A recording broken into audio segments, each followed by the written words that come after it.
Yeah. Hi, everybody. Hello, everyone. We're here. We're what? Yeah, we're here. We are. Yeah. You want to start again? Let me take off my headphones. All right. Yeah, I was. Are you ready? Hi, everybody. This is episode 15. Of Dorian. Welcome. You're such a moron.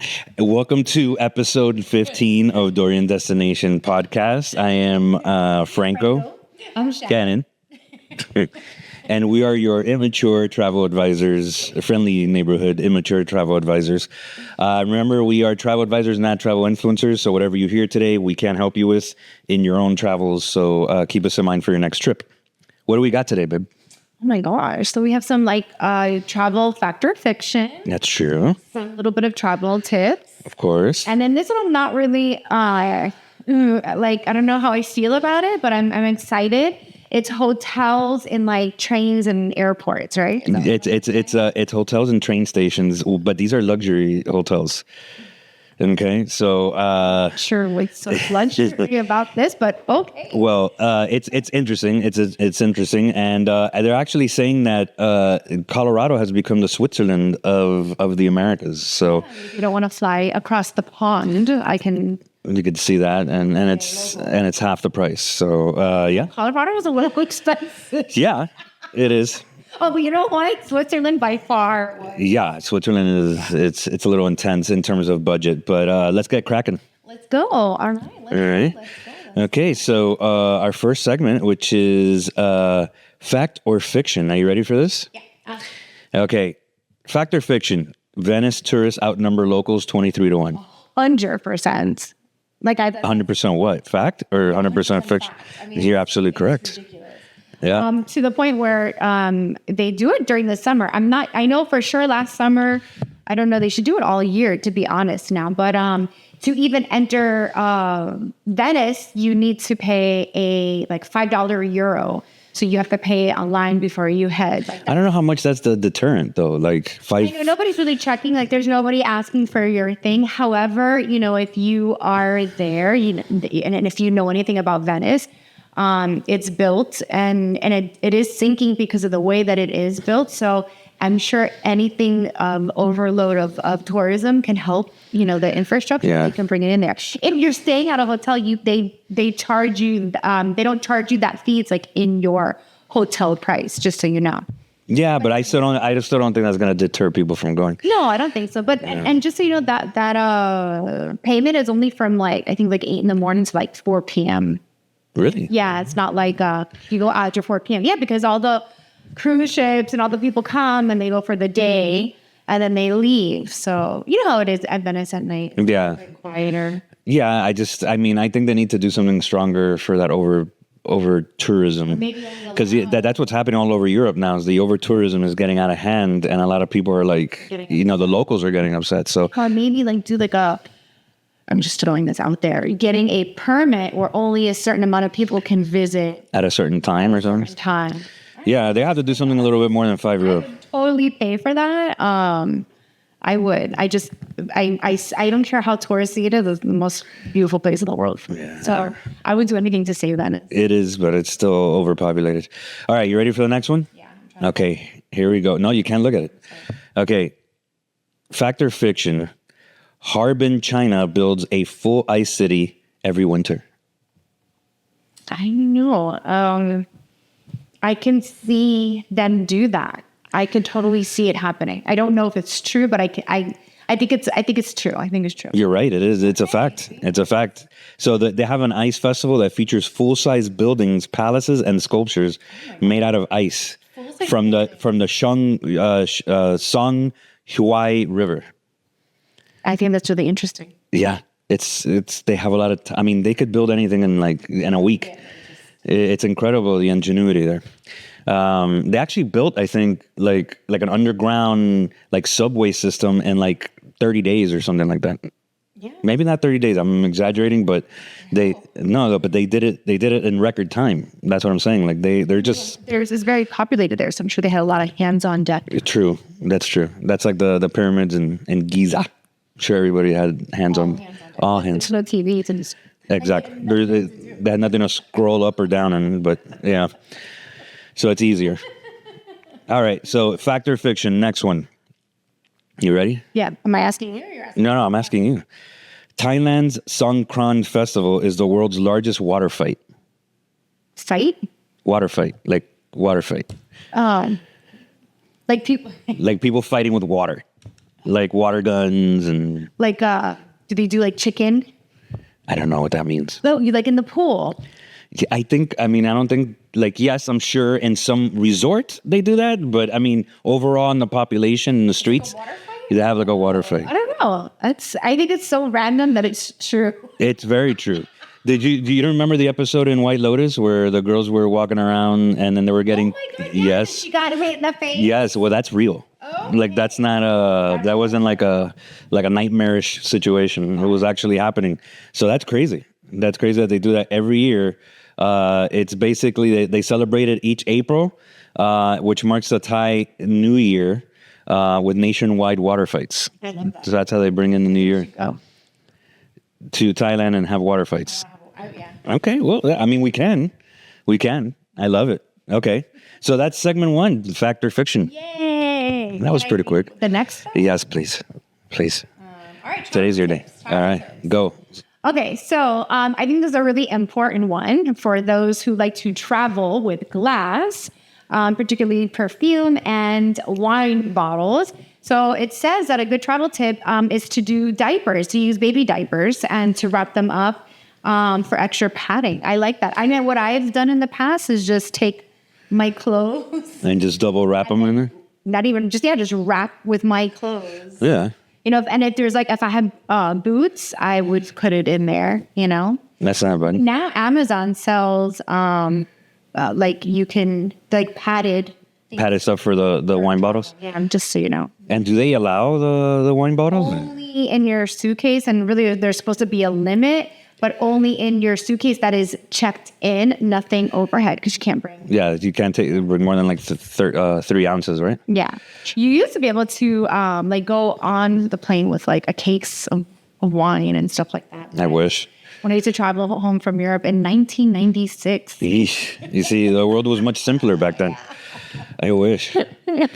All right. So the second one is, well, I know a lot of people do it, is actually location sharing with air tags and GPS trackers. You put it in your suitcase.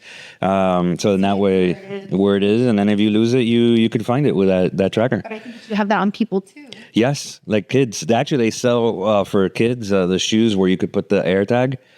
In the shoe, and then that way, it's easy for them, not to get lost. Yeah. So I'm all about it. You want to do that? You want to track our kids more than we do already, or no? They're going to do it back to us. That's a problem. That's true. All right. So compression socks, I'm all about these, especially if you have swelling from the altitude. This is really good to have. Yeah, compression socks. And actually, I used to laugh at it, but then when I saw your best friend Kiki wear them in a long flight. She swells a lot. Yeah, and I swell a lot too. My feet get swollen as well, so I think I'm going to invest in these. I will. Yeah, I think my birthday's coming up, so you should... invest some compression socks. So those are some pretty 3 nice little tips there for the week. We want to keep it small, keep it short, breezy. You own up to gazillion train hotels. All right, so segment 3, train station hotels. I do know when we were doing our Switzerland trip, we had looked into the train station hotels and airport hotels. But I'm just like, they're like little cubicles and stuff. I'm happy to say we didn't do it. Well, okay. So here's the thing. Like, if you're thinking like Grand Central Station and a hotel in there, yeah, I think you could understand why that's a little crazy. But these hotels, after doing research, there's some of them that are considered 5-star hotels. So I will say this. When I used to travel a lot, and now it's happening in Europe again, we would do overnight ferries and overnight train stations, right? And one of the reasons why is because it was a place to sleep and we needed the transportation anyway. So it was a way to save money. So back then there was no fast trains. So from, let's say, Naples to like Venice, we would do like an 8-hour overnight train. So you would just go to sleep and wake up in another city. We did the same thing going to Ibiza. We did an overnight ferry from Barcelona. And then they stopped those and now they're coming back. So I understand the time it does save like to do that. Well, we're gonna go down this list and we're gonna talk a little bit about each one of them. There's some that I don't think I would do. Like, I don't think I would want to. You'll see. But I mean, again, like for example, our first one, St. Cross Renaissance Hotel, that's in London. It's a former 19th century rail terminal, and rooms are $380 a night. That's expensive, but it's also London. Yeah, but it's so basically architecture buffs and Eurostar passengers are gonna love it. So again, if you look at it and you see these, it's hard for you not to like. Why don't you like Google it real quick? I had to say, if you are traveling and you need to get to I don't know, what would be the purpose of doing this? I'm still kind of torn on this. I think if you just like to your point, if you want to get up and go and you're in like, let's say Europe and you want to hit the train over here and hit the train over there, it's easier to just like, the train is leaving first thing in the morning, wake up, don't forget about transportation and you just jump on a train. Yeah. Okay. All right. You're not feeling it. Okay, well, there's a Union Station Hotel in Nashville. You see, I don't think I would do any of them in the United States. It is Romanesque formal train station. It's $230 a night, and it's great for music lovers and romantic getaways. Ay, romantica. Yeah, so you wouldn't want like a romantic staycation in a bus stop. That's like us. I like passing out in the Bright Line. Yeah, no, just for future, don't book it. TWA Hotel JFK Airport, but this is not a train station. And NYC, retro futuristic terminal turned into a hotel. It's $250 a night. Oh, it is a must for aviation and design fans. Yeah. You're not digging it. What is wrong with? I thought you were like so open. Okay, what about the Can Franc Estación in Spain? It was once one of Europe's largest stations. Now it's a 5-star hotel for $300 a night, nestled in the Pyrenees, ideal for skiers and train buffs. Hey, I mean, you have to be a train buff to stay in one of these. Train buff. Nah, come on. You want to do like the Orient Express and stuff. That I do, but that's different. What's different about it? Because once again, it's a sleeper train that's absolutely beautiful. And there's just something so romantic about it. And it's been happening for so long. And these are just a train that's like redone. And it takes you from like Paris to Venice, like the two most magical places. So who wouldn't want to do that? Well, unless you want to stay in the Chattanooga. You got Choo Choo Hotel. So I was going to say that, like, I don't know. Yeah, I think the Chattanooga Choo Choo Hotel is not something that draws my appetite. The Orient Express draws my appetite. Yeah, that's but again, it's a sleeper restored Pullman train car, and it's only $180 a night. So if you're tied up in Chattanooga. So awesome for you and your friends. Come on, you would do it. Come on, you're like it's great for train buffs. The Grand Central Hotel in Glasgow, Scotland, and it's a Edwardian charm, $200 a night. Great location. It's good for whiskey lovers, and there's dates. Look at that. I'm not gonna sell you on this, am I? Okay. Well, maybe the Intercontinental Budapest train station. You're just trying to get me because I like Budapest. Yeah. What about that? What if you stay there? And basically, it's only $220 a night, and steps from the Danube River and thermal spas. Okay, but you know what? You're contradicting because when we were in Budapest, I wanted to do the thermal spas, and somebody here. I just don't like. I'm gonna be honest with you. If it's like my little thermal spa, right? Fine, but that looked like a massive, like community of humans in that spa. Transients. Okay, you know what? I think this segment was it. Yeah, probably. Okay. They go in those little carts like back in the 20s. Right? And the other guy's like pushing back. Yeah, pushing back and forth, like in the cartoons, like in Tom and Jerry. That's your Union Station, St. Louis, Missouri. man. You're okay. See, that right there is probably What do you mean? and This an- includes an and a- aquarium. yeah. And a Ferris wheel. there you go. This Inside a train station. sold me. I'm telling you. Started with this. We should have with St. Louis, Missouri. See, now you're mocking my list, and I'm not appreciating it because I think this was interesting to have hotels in a train station, but you're not about it. No. Really? No, I'm not. It's not the Port Authority, babe. Like it's the Port Authority actually was on this list, and I removed it because Such a liar. I'm playing in this now. Such a liar. But imagine the Port Authority for $80 a night, you could stay in the Port Authority. Would you stay there? No. Okay. You think because I'm a New Yorker, I would say yes? I think you would. I think you would. Yeah. I mean, great location, right next to Times Square. Okay, so our second to last on our list, because I know you're dying to get rid of this one, Royal Station Hotel in Newcastle, England. It's Victorian elegance with direct rail access from $190 a night. It's near city pubs, so I don't know if it's near city pubs. That means that there's a lot of Exactly. yeah. You don't even go any further. Yeah. Why I'm not a fan.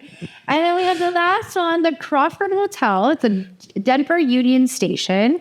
It is located inside an active station. Even better. Oh, it's even active. Okay.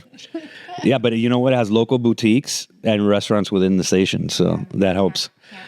So, so our travel tips is don't do it, evidently, because I think Shannon is that. I understand. I can see maybe for the younger ones that are needing to catch a train or they miss their train and they can't get on another one. You don't want to sleep outside. Safety. I couldn't see myself wanting I need to book myself here. I agree. I mean, I don't want to book inside a train station, but I think what they've done and they're doing the research, it's incredible what they've done with these train stations to make it at least an option for those who just want to like get up and go, you know, and at least give you that comfort. I think, you know, again, the Port Authority situation I'm not about, but I think if you do your research enough, like some of them on the choo-choo, I'm definitely not doing. The Chattanooga choo-choo is not. I'm not about that. But the other ones sound pretty interesting for me. Yep, sure. Are you ready for? Well, you said you wanted to travel by train, so. Orient Express. You're forgetting that part of the sentence. All right. Well, that's our best of segment. Obviously, it wasn't the best of for Shannon, but if you guys have any more information you want for train station hotels, let us know, and we'll be more than happy to provide that. Let's go to segment 4. Yeah. Something a little bit more appealing. Let's talk about Colorado. They're calling it the Switzerland of the United States. Specifically the San Juan Mountains, which I have not been to Colorado. I've never been to the San Juan Mountains. So. Yeah.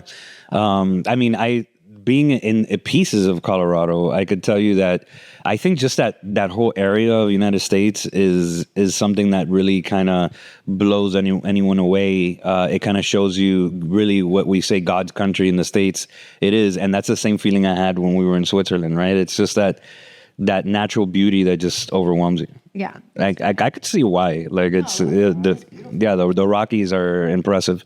Well, they say the $1 Million Highway is jaw-dropping scenic drive between Ouray and Civilton. Lodging the stay in boutique inns and mountaintop cabins, obviously, which we can book, right? Yeah. For them.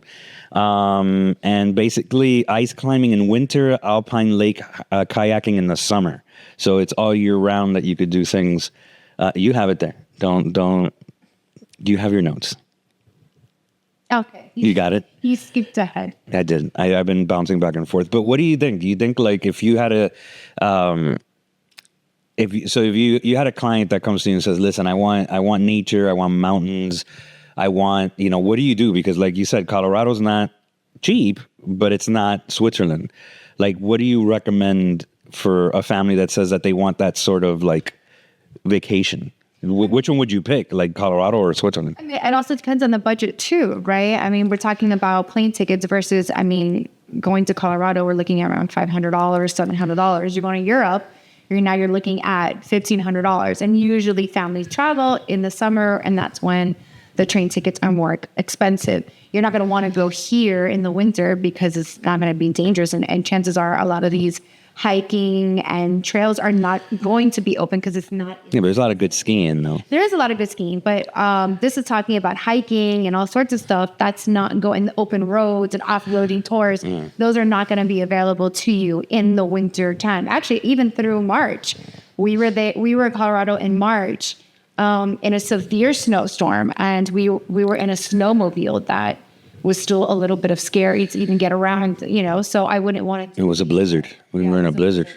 But, I just, I'm seeing a lot, and this is something it's not a new trend, but I'm seeing a lot of families wanting the Midwest, especially we live on the East Coast, near the water. And I think a lot of families are wanting that experience of red rock, mountains, hiking, a little bit different than the beach, right? Because we grew up with the beach. It's wild. I talk to people that are travel agents that I've met that have moved to Miami. They're like, we moved to Miami because I could jump on a cruise every day, or I can jump on a boat, or I can head over here. You guys have the ocean.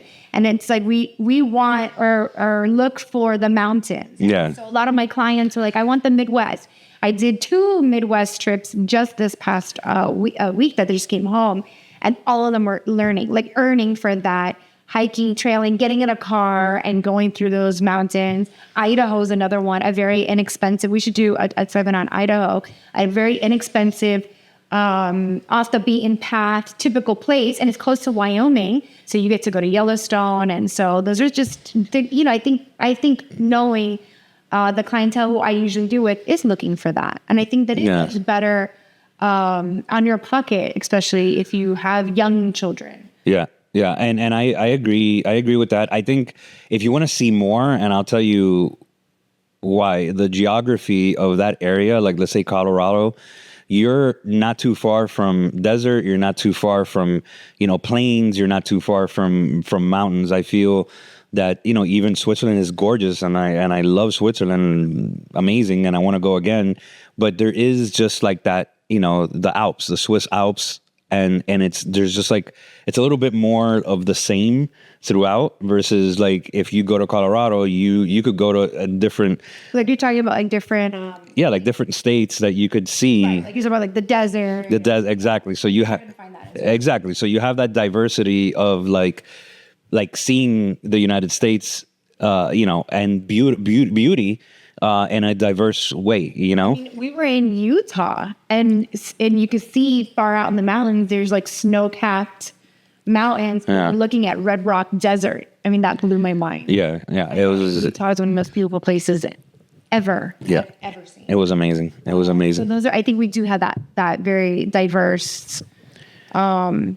Geography. Yes. No, and when we were hiking in Zion, Brooklyn and I on the trail. The 2 families that we were hiking, like we would walk a little bit, pause, walk a little bit, and we kept passing each other on the trail. Both of them were from Europe. Yeah.